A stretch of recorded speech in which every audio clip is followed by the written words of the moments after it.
I guess for Mr. Hitchens, one of the distinctives of the Abrahamic theistic faiths surely is the doctrine of creation ex nihilo, which is probably stated most simply by Aristotle, who's certainly no theist in the sense that a Christian would speak of it, in his argument from the impossibility of an infinite chain of causation, that the chain of material causation that we experience as becoming has to terminate somewhere in an immovable mover, an uncaused causing that is the fount of all being. And so you don't have that option, it seems. So how do you account for being as such? What is your ontology? Well, isn't the danger of what you've just proposed that of an infinite regression, in that if who's going to cause this cause, where does this being come from? Who created this creator? I've never known anyone who can get past the infinite regression objection to that.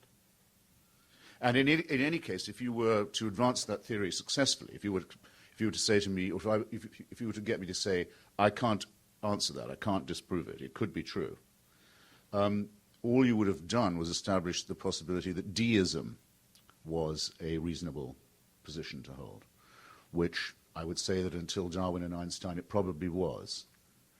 It was the sort of thing that an intelligent person might have to end up believing, because the orders and rhythms of nature and the cosmos and so don't seem very likely to be accidental.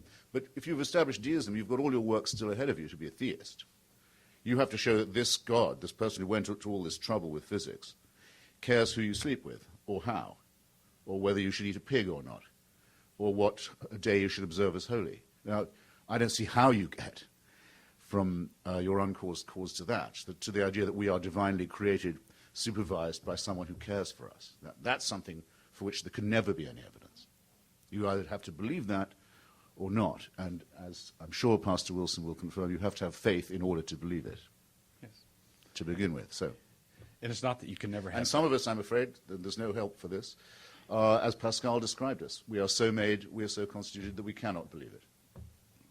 Yes, we can't. A lot of humans are created that way.